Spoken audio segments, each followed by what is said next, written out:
pamilya sa ating magkakapatid ang nagre-reunion na rin.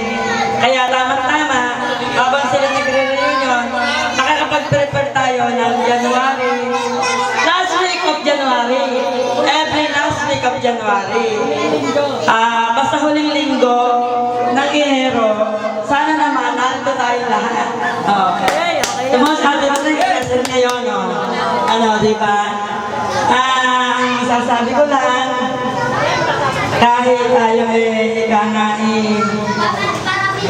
dalawang babae na ang biglang nawala sa atin. Siguro naman, masaya na rin sila sa kabilang buhay dahil naman ang nanay at tatay, si Kuya Edwin, si Kuya Yen. Magkakasama na rin sila doon. Kaya huwag natin masyado damdamin ang kanilang pag-alis at kasama na ng nanay at tatay natin sila. At tayo na rin itong magkakapatid, hiling ko lang, mabigis tayo ng todo, para lalo tayo maging masaya. Ngayon nga ay January 24, huling linggo ng buwan ng Enero.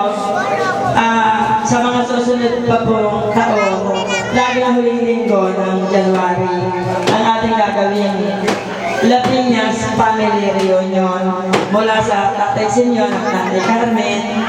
Kaya isang maligayang pagbati at pipilitin namin mag-anak na kami naririto taon-taon. Susunod si Atty. JC Sunod. Maraming salamat po.